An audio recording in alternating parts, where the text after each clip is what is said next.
So we've been talking about how we handle our differences and sort of seeking out the morsel of value behind anger.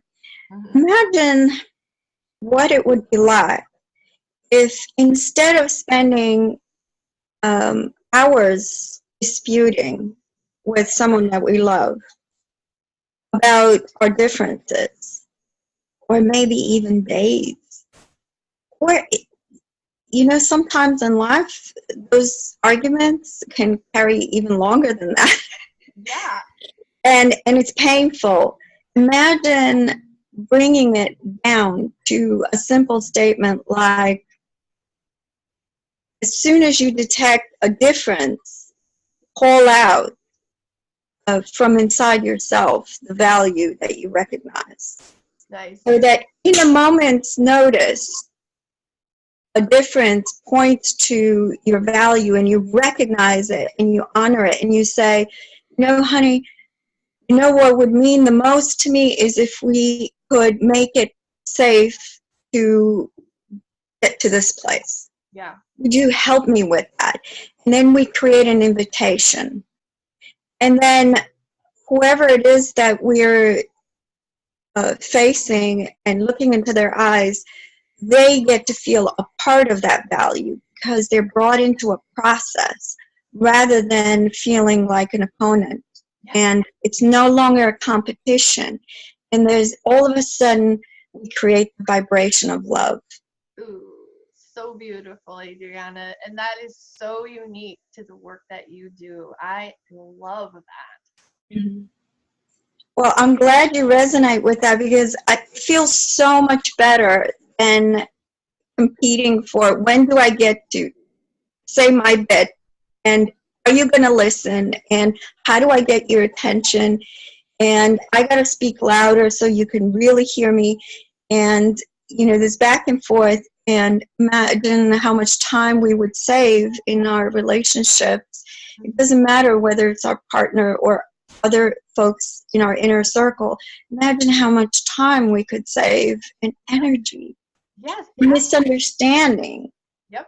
And my husband, Terry Earthwind-Nichols, right? Same thing. Get off the merry-go-round. I think your husband talks about get off the merry-go-round. That's right.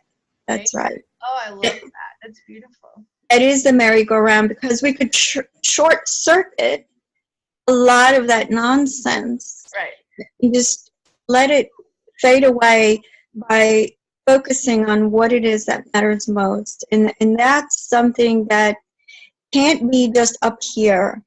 That's something that invites us to put it into practice.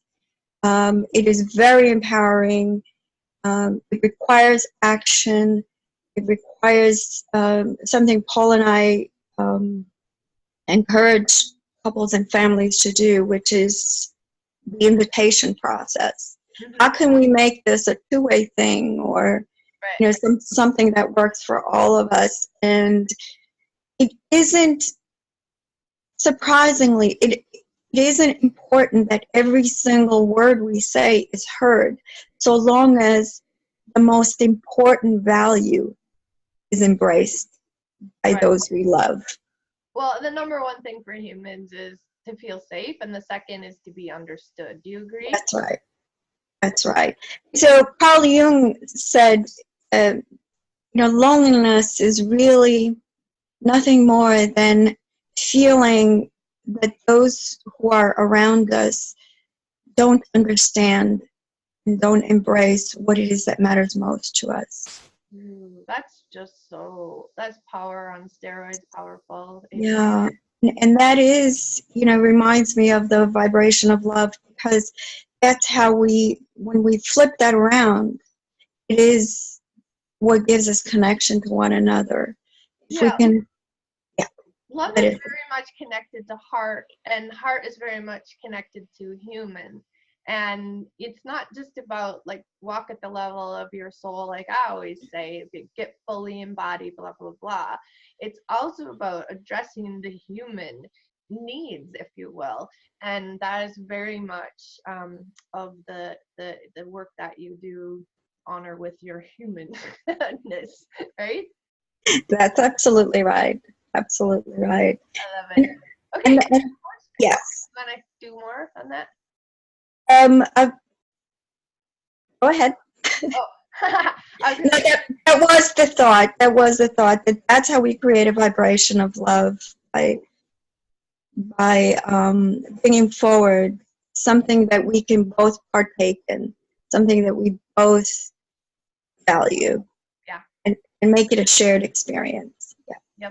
Yep. And the ego just really chills out when it feels love. Yeah, there's no room. I like it. Okay, core strength. Wow. How do you envision, or how do you talk about core strength? I mean, a personal trainer is going to be like, yeah, you work your abs. That's right. That's right. And so whenever I Google this keyword core, that's what comes up, is that people believe, it expresses the idea of strengthening the body. But it also applies to leading with the part of ourselves that is the essence. Okay, so in doing away with all this unnecessary arguing and dispute, right, we have minimized what it is that matters most. And when we cultivate each of these values one at a time, that's how we develop core strength in our lives. And that's how we achieve empowerment, because it's not just one value. It's going to be a whole system. It's going to be a whole plethora of values. But if we are willing to cultivate them one at a time and bring them out into our lives one at a time, then we develop core strength, and we become so strong in the way that we live our lives that we are able to face anything that life throws at us. Nice. And it's interesting, as the values come up, you can jot them down. And Brene Brown's advice is to know your top two, so that as something comes up, you can immediately filter through those top two. And if it's not that one, you can go find the one that it is. But kind of like in the moment, in the emergency, I kind of like her thought process there, because it's like, can't just in the moment go through a bunch of values.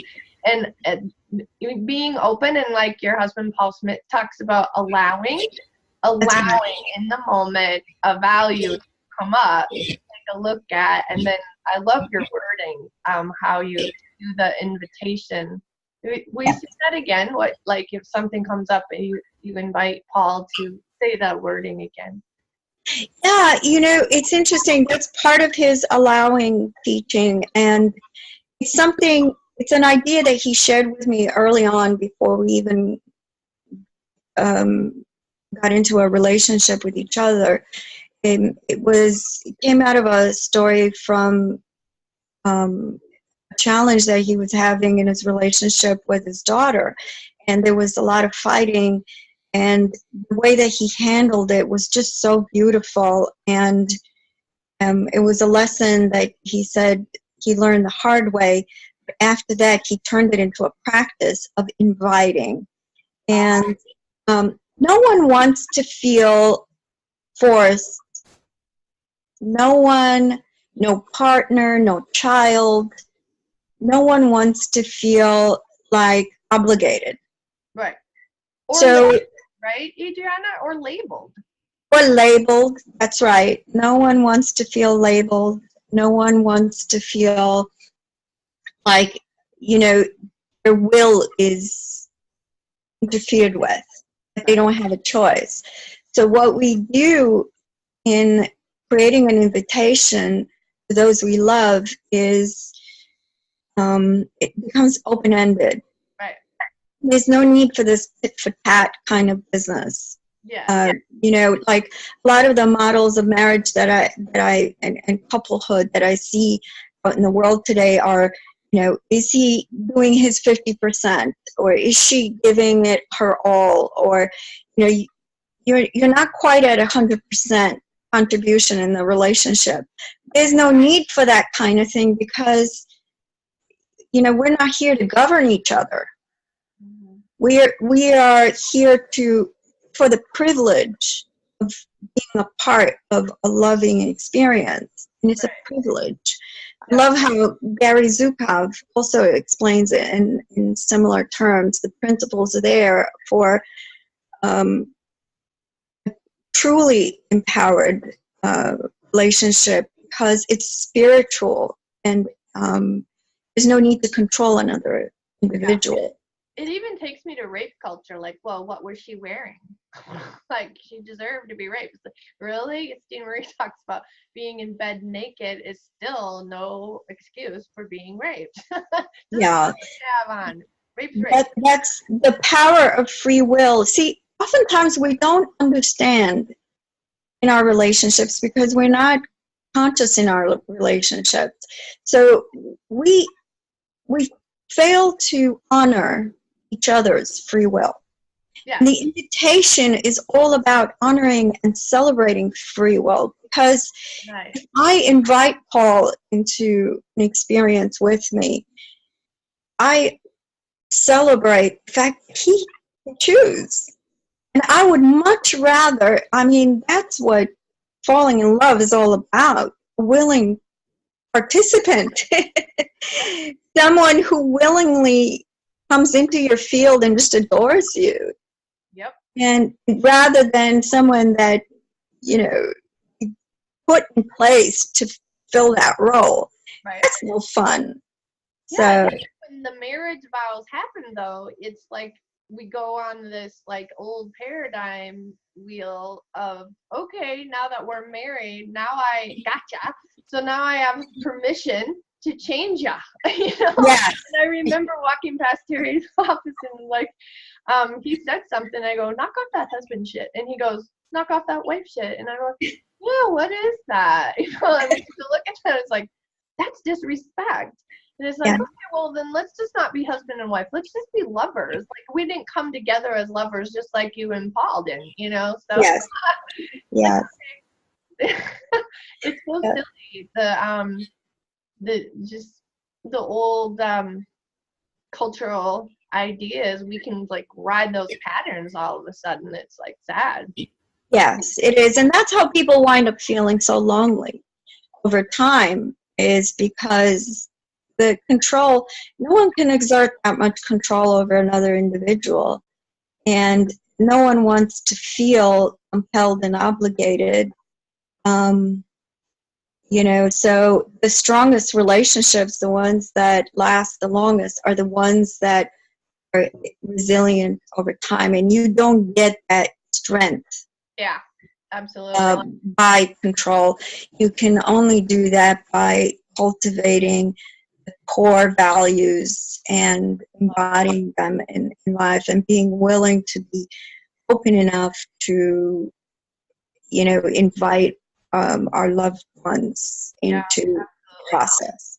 And I believe that across the board, so true. And I love the work that Jennifer Bronsnick is out teaching on like human design. And my husband's a projector, and she is too. And the number one thing for projectors is that they be invited, because if they're not invited and they make a suggestion, nobody even listens to them. It's crazy town energetically how that works. And so like, all the more in my marriage, the inviting piece is huge. So thank you so much. That was a really valuable tool for me. Like, what is my value?